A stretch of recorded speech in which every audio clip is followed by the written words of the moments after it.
जय श्री कृष्ण दोस्तों, राधे राधे। ऋतु भक्ति चैनल में आप सबका स्वागत है। आज गरुड़ महापुराण में और्ध्व दैविक क्रिया गोदान एवं वृष उत्सर्ग का महात्म सुनाएंगे।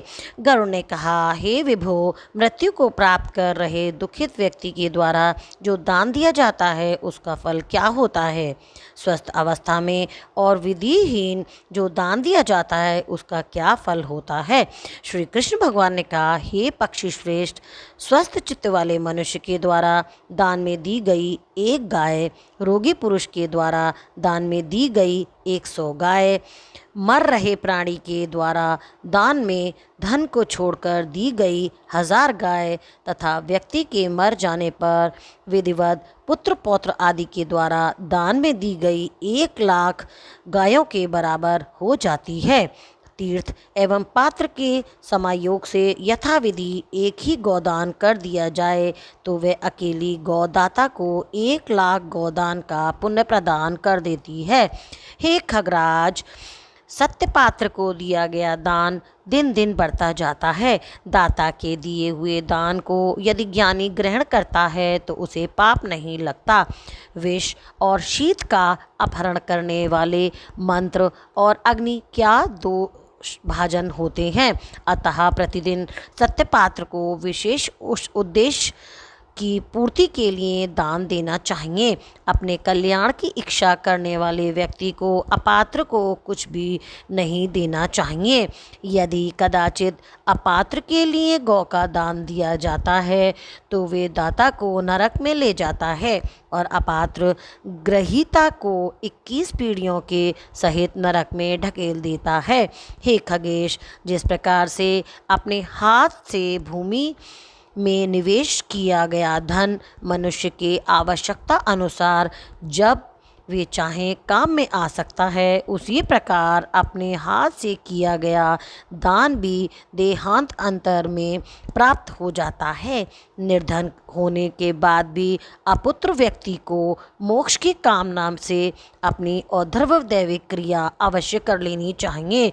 थोड़े धन से ही अपने हाथ से की गई अपनी और्ध्व दैविक क्रिया उसी प्रकार से अक्षय फल देने वाली हो जाती है जिस प्रकार अग्नि में डाली हुई आयुज आहुति।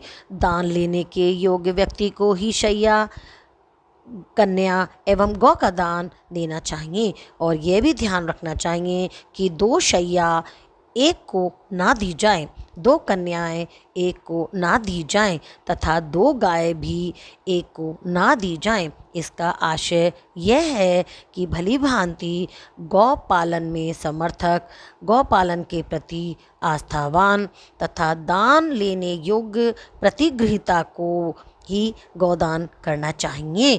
इसके अतिरिक्त यह भी विशेष रूप से ज्ञातत्व है कि 2 दान लेने योग्य व्यक्ति को ही एक गौ कदापि ना दी जाए, क्योंकि यदि वह किसी के हाथ बेची जाती है अथवा उसका किन्हीं 2 या 2 से अधिक लोगों के बीच विभाजन हो जाता है तो ऐसा करने वाले मनुष्य को 7 पीढ़ियों के सहित वे दान जला देता है।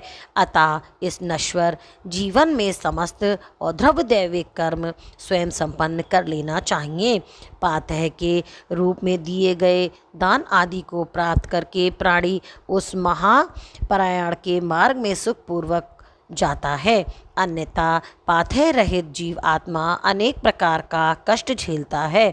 ऐसा जानकर मनुष्य विविध वर्षोत्सर्ग करे। जो पुत्रहीन वृष उत्सर्ग किए बिना ही मर जाता है उसे मुक्ति प्राप्त नहीं होती। अतः पुत्रविहीन मनुष्य को इस धर्म का पालन विविध करे। ऐसा करने से यम के उस महापथ में वे सुखपूर्वक गमन करता है।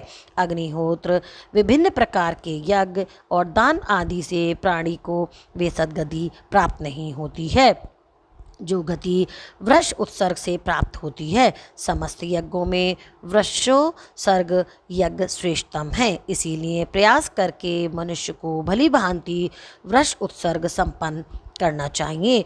गरुड़ ने कहा, हे गोविंद, आप मुझे श्याया और औधर्व दैविक क्रियाएं के विषय में उपदेश दें कि इस क्रिया को किस काल, किस तिथि और किस प्रकार की विधि से संपन्न करना चाहिए।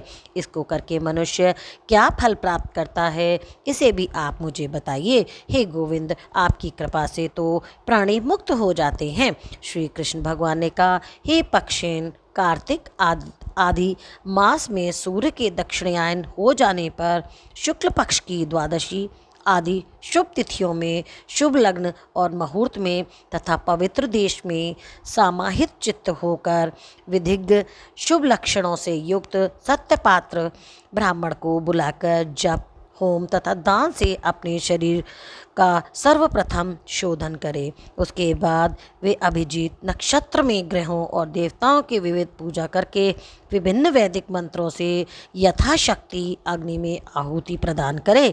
हे खगेश्वर, तदंतर ग्रह स्थापन कार्य करके मात्र का पूजन करना चाहिए। तत्पश्चात वे वसुधारा हवन संपन्न करे, अग्नि स्थापन करके पूर्ण आहुति का कार्य करे।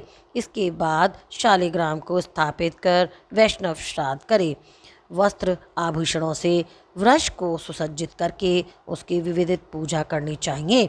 तदंतर पहले 4 बच्चियों को सुगंधित पदार्थों से सुवासित करे, वस्त्र और अलंकार से विभूषित कर उन्हें उस यज्ञ में वृक्ष के स्थान दे। उसके बाद उसकी प्रदक्षिणा एवं होम करके अंत में विसर्जन करे।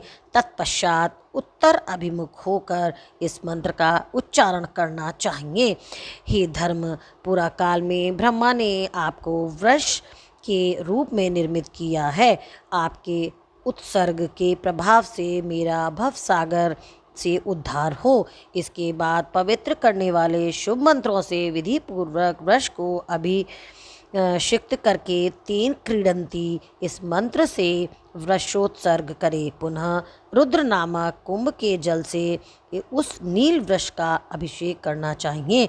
उसके बाद उस नील वृक्ष के नाभि भाग को में घट को स्पर्श करा के वे जल अपने सिर पर डालना चाहिए। हे पक्षीराज, तदंतर अन्न श्राद्ध कर द्विजो उत्तम को दान देना चाहिए।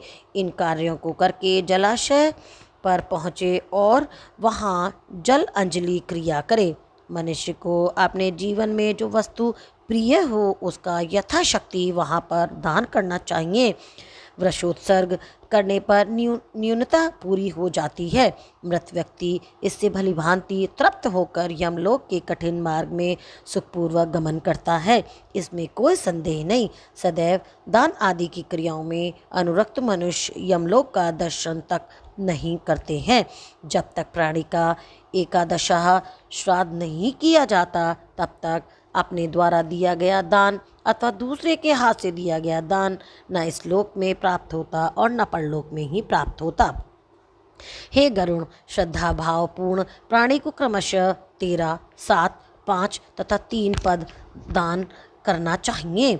अतः दाता पहले यथाक्रम 7 एवं 5 तिल पात्रों को दान करे। वे ब्राह्मणों को भोजन कराकर उन्हें एक गौ का दान भी दे। तत्पश्चात वृषम ही शम नोम देवी इस वेद मंत्र से यथाविधि 4 बच्चियों के साथ वृक्ष का विवाह करना चाहिए। तदंतर उसके शरीर में बाईं ओर चक्र और दाहिनी ओर त्रिशूल का चिन्ह अंकित करके और जिसको वृक्ष दान दिया गया है उसको उसका मूल्य देकर विसर्जन कर दे।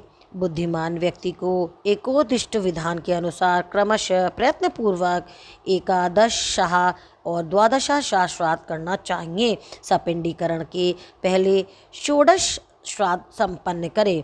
ब्राह्मण को भोजन कराकर उन्हें पद दान दे। उसके बाद ताम्रपात्र में सूती वस्त्र पर भगवान विष्णु की मूर्ति स्थापित करे और वस्त्र से आच्छादित करके शुभ फल से अर्घ्य समर्पित करे। तत्पश्चात ईख के पेड़ों से नौका का निर्माण करके रेशमी सूत्र से उसको लपेट दिया जाए। वैतरणी के निमित्त कांस्य पात्र में घृत रखकर नौका रोहण आदि की क्रिया हो और भगवान गरुड़ ध्वज की पूजा करें। सामर्थ्य के अनुसार किया गया दान अनंत फलों को देने वाला होता है। वीडियो देखने के लिए आपका बहुत बहुत धन्यवाद। यहाँ दिख रहे 2 वीडियो पर दबाकर आप और भी मेरे वीडियो देख सकते हैं। जय श्री कृष्णा, राधे राधे।